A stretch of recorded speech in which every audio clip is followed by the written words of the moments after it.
Menteri beserta jajarannya. Eh, Pertemuan pada siang hari ini pertemuan yang sangat spesial sebenarnya. Karena keinginan Pak Prabowo untuk mewujudkan 3 juta rumah itu pada akhirnya kita bisa bahas yang disampaikan langsung oleh pembantu beliau di sini. Karena selama ini menjadi banyak pertanyaan di masyarakat. Keinginan mulia seorang pemimpin untuk memfasilitasi rakyatnya mendapatkan rumah yang layak, mengatasi kebutuhan primer, ini harapan kita semua, harapan seluruh rakyat Indonesia. Tapi jujur, pimpinan dan Pak Menteri secara jajaran, setelah saya dalami slide yang saya terima dan juga paparan yang tadi baru saja disampaikan, saya melihat rupanya Pak Menteri ini harus bisa membangun tim yang kuat. Saya merasakan denyut bahwa ini one man show. Tidak melibatkan sebuah organisasi yang kuat untuk mewujudkan cita-cita Bapak Presiden. Ada beberapa catatan yang ingin disampaikan, izin dari meja pimpinan, mungkin saya juga nanti ingin berkorespondensi sedikit ya untuk mempertajam tentang peta jalan ini. Pertama, kalau kita lihat tadi paparan di awal ya, soal akses kepemilikan atau mendapatkan rumah yang layak. Ya, kalau kita lihat dari data BPS, ya, yang disampaikan Pak Menteri tadi, dari 2025 sampai dengan 2029, itu cuma 1,7% Pak kenaikannya. Ini dengan target 3 juta rumah loh. Padahal di era sebelumnya, yang targetnya itu 1 juta rumah, itu aksesnya meningkat per tahun 2,6%. Ini bagaimana? Dari situ saja kita sudah mulai melihat, harusnya orang semakin mudah mendapatkan akses ketika jumlah ini diperbesar. Itu satu catatannya. Tapi nanti tolong dijelaskan. Tapi sebenarnya tanpa beliau jelaskan tentang ini, gitu ya, saya ingin langsung Pak tentang angka 3 juta tadi yang disampaikan. Ini menarik sekali, ya. Dari yang disebut upaya lain, selesai proses rencana upaya ini, saya melihat kok ini Pak Menteri mengambil bahasa Pak Presiden. Ini rencana 3 juta kok jadi omon-omon gitu loh. Ini angka Pak, ya. Angka ini cuma capaian Pak, KPI-nya nggak ada. Berapa rupiahnya? Ketika disebut yang upaya itu sebanyak 2.247.088.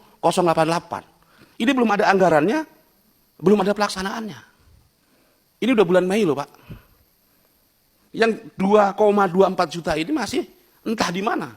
Bapak tidak menjelaskan kapan ini akan diselesaikan. Terus kita bicara regulasi. Ya, saya ingin konfirmasi Pak sekarang. Tadi Pak Menteri bilang, ini terkait dengan, saya ambil satu contoh saja, tentang dana desa. Pak Menteri sebut di situ, itu direncanakan 123.000. Ya. Dan kalau menurut pengertian Pak Menteri, rencana itu artinya anggarannya tersedia, pekerjaannya belum dimulai. Betul ya Pak Menteri? Ya, betul ya, saya mau konfirmasi dulu. Tolong nanti ini juga bisa dilihatkan ya, biar kita nanti semua bisa. Kita mau polanya langsung ngomong atau mau pakai disepakati aja Pak? Iya, saya udah minta izin tadi sama di meja pimpinan. Kan belum dijawab. Satu kali saja. Ya, Silakan ya, satu kali aja. Dijawab aja. Jadi kalau memang kita sepakati aja polanya, saya setuju aja. Ini yang saya tunggu. Ya cuma kita bersepakat supaya jangan gaduh. Mau saya dengarkan, saya jawab langsung atau boleh interupsi? Saya ikutin pimpinan aja. Atau mau selesai? Nggak, ini biar tidak bias Pak. Tidak. Sekali aja saya izinkan. Setelah itu nanti satu kali jawabnya. Ya, silakan. Lanjut minta tadi. ya. Silakan. Ya kalau di paparan Pak Menteri terkait dengan renovasi dana yang diambil dari sistem keuangan desa,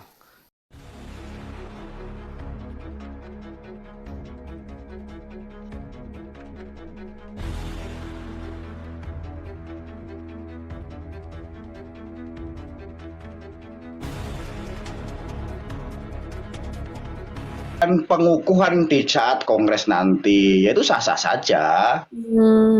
Karena gini loh, kan ada VT kemarin lewat, saya nonton kan, katanya gini, karena ada rasa takut juga karena PSI kan lagi sedang rame juga ya pergantian ketumnya gitu, ada kaitannya ke sana. Ini VT ya, saya lihat ada VT gitu loh. Nggak apa-apa, bahkan ada VT-VT yang muncul Kalau kemudian nanti pengukuhan itu masih Ibu Megawati, katanya framing-framing, ini DVT ya yang mengatakan merampas atau membatasi regenerasi. Tetapi yang saya katakan begini, sejauh ini Ibu Megawati hanya berpasangan dengan Pro Mega saat itu. Ketika kalah, dirinya tidak pernah membatasi regenerasi. Kalau soal ketua umum, yes, tetapi dalam kita bernegara untuk kemudian menjadi calon-calon kandidat, dibuka seluas-luasnya. Dan salah satu penikmat itu adalah Pak Jokowi. Jadi nggak bisa kalau kemudian Ibu Megawati itu merampas regenerasi untuk kita bernegara. Kalau secara partai nggak masalah, karena kan partai itu tidak bisa disamakan dalam konteks kita bernegara. Kira-kira seperti itu. Oke. Ya ini kan tidak ada yang mendesak, Bang Heru kan. Tidak ada keputusan politik yang harus ditandatangani oleh ketum walaupun masa jabatannya telah berakhir. Jadi masih enjoy. Karena begini Pak Muhtar ya, senior semua, sudah teruji PDI Perjuangan tidak melulu harus Ibu Megawati. Ada kok partai yang sudah 20 tahun hanya tentang satu nama saja. Tapi PDI Perjuangan kan enggak. Ketua partainya yes, selalu Ibu Megawati. Tetapi untuk kandidat-kandidatnya ini yang diperuntukkan, lah kalau harus Ibu Megawati berarti nggak akan ada nama Jokowi dong. Nggak akan ada nama Gibran dong. Nggak akan ada nama Bobi dong. Enggak. Kalau untuk kita bernegara, tidak harus tentang keluarga Megawati. Cuma ini benar tidak Bang Heru? Baru-baru ini, ya makanya kita tanyalah sama Bang Heru kan, supaya kita jangan salah persepsi. Yang baru-baru ini dilaksanakan oleh Partai PDIP tentang mengundangnya para kepala daerah, yaitu di situ kan tidak hadir Puan Maharani dengan siapa Pramono Anung. Apa itu betul tuh?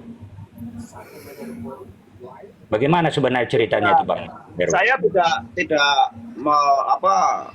tidak tahu berita itu tentang siapa-siapa yang tidak hadir, tetapi kalau untuk pembekalan terakhir, edaran terakhir, PDI Perjuangan untuk kepala daerahnya minta untuk satu sikap mensukseskan program Prabowo Gibran.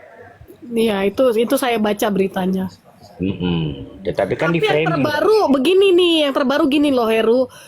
Itu siapa Rieke Diah Pitaloka ditegur sama Ibu Megawati ketika Rieke Pitaloka memuji daripada kebijakan KDM. Itu framing. Jadi begini ya, Ben. Kalau sesuatu yang tidak ada disebutkan dalam internal, apalagi ada surat edaran dalam edaran harian, ya silahkan untuk kemudian orang-orang berpendapat. Partai itu kan boleh dianalisa, boleh disimpulkan oleh pihak lain, tetapi tidak boleh mencampuri tentang keputusan-keputusannya. Kira-kira seperti itu. Kalau kemudian misalnya ada apel yang kemudian simpatisan non partai, terus kemudian menyimpulkan, oh ini sepertinya siapa tadi disebut Mpok Oneng, ini sepertinya kena tegur nih, karena yang lain-lain walkout kok ini tidak. Ini pasti kena tampar nih, ya boleh silakan simpulkan. Tetapi faktanya dalam edaran harian, pemberitaan harian tidak ada seperti itu. Ya. Ya coba aku masuk sedikit Bang. Gara-gara pertanyaanmu kenapa ya nggak serius. Gebuk-gebukannya Pak Jokowi dengan PDI Perjuangan ya. Saya malah berpikiran begini Bang Heru. Kalau mau ya memang ini Bu Megawati jahat ya Bang. Kita gabung aja sama yang kemarin teriak-teriak ijazah ini sama Purnawirawan ya. Jadi apa Jokowi Bang? Bukan semudah itu Jen. Jadi gini, tadi kan sudah saya katakan, bahkan ketika dalam kontestasi seperti bertempur seolah-olah dunia mau kiamat, seolah-olah bumi ini mau terbelah dengan Jokowi. Terus apakah kemudian akan menjadi mudah untuk dansa-dansa dengan Prabowo secara signifikan? Enggak juga. Ibu Megawati itu nggak seperti itu. Makanya jangan kemudian terus berseberangan dengan Pak Muhtar. Lalu semudah itu kami itu akan satu fatsun dengan A, B, C. Enggak. Kita harus tahu dulu kepentinganmu apa, tujuanmu itu apa. Kan kira-kira seperti itu. Nggak asal-asal. Itulah kenapa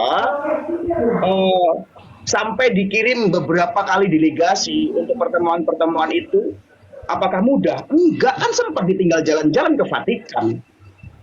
Padahal yang diutus itu adalah ketua MPR sekaligus sekjen dari Gerindra. Kira-kira seperti itu. Iya. Iya, kalau polemik ini antara Bu Megawati dengan Pak Jokowi itu hanya mereka lah yang tahu kan begitu. Kita kan hanya memandang dari sisi luarnya. Tetapi pada prinsipnya saya hanya menghimbau lah kan, memberikan masukan ya. Kalau diterima sih terima, tidak terserah. Ya memang saatnya lah sekarang nih PDIP mulai berbenah untuk ya menyongsong 2029.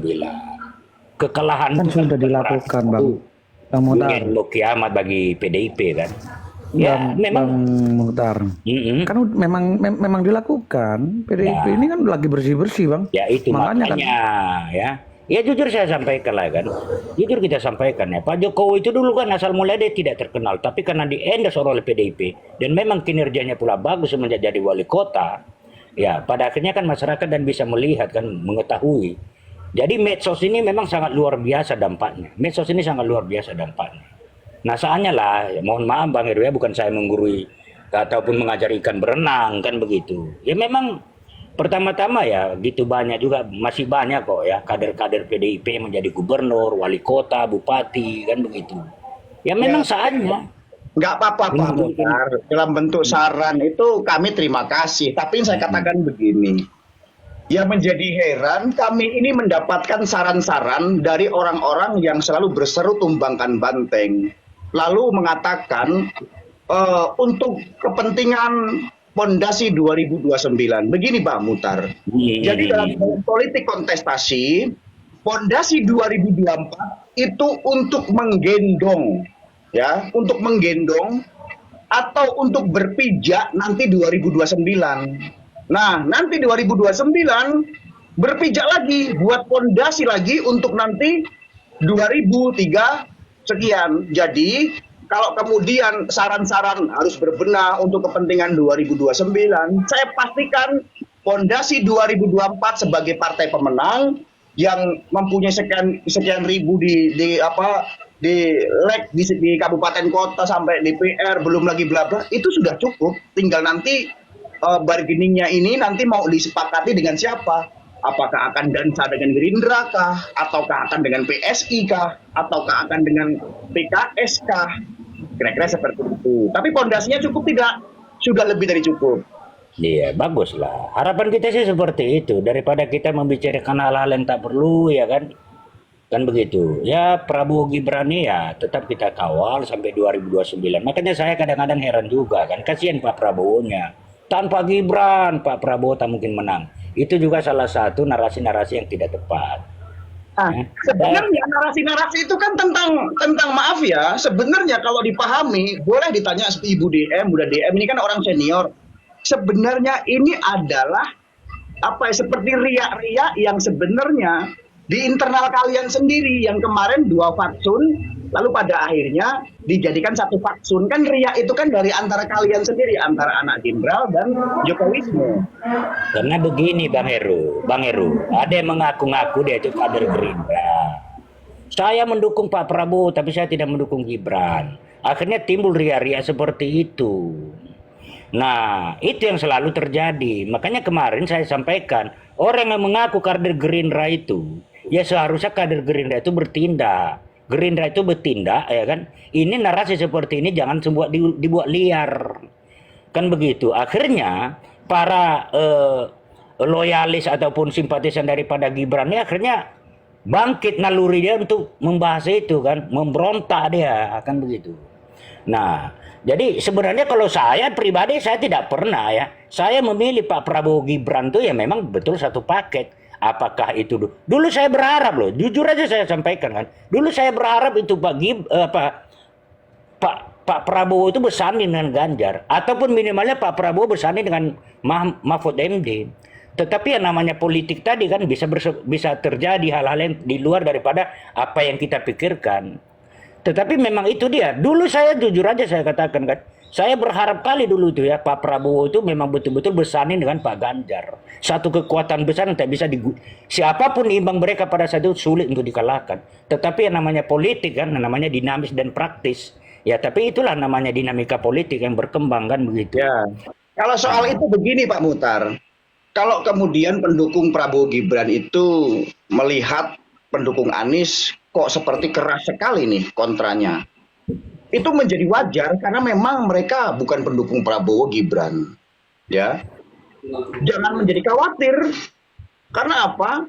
Ya karena memang dari awal mereka bukan pendukung Prabowo Gibran. Seperti saya nih, saya kan bukan pendukung Prabowo Gibran. Iya. Tetapi kalau kemudian pendukung Prabowo Gibran sekarang berseru, saya mendukung Prabowo, tidak mendukung Gibran, atau sebaliknya, saya mendukung Prabowo karena Gibran, silakan perdebatkan. Itu karena sebuah keputusan, kesepakatan dari kalian yang pada akhirnya kok menjadi serang-serangan. Artinya itu terjadi di internal kalian. Kalau kami memang bukan pendukung Prabowo Gibran, terlepas sekarang sudah dilantik menjadi seorang presiden dan wakil presiden, sebagai warga negara mempunyai harapan yang penuh kepada beliau-beliau, yaitu suatu keharusan karena kita kan bernegara.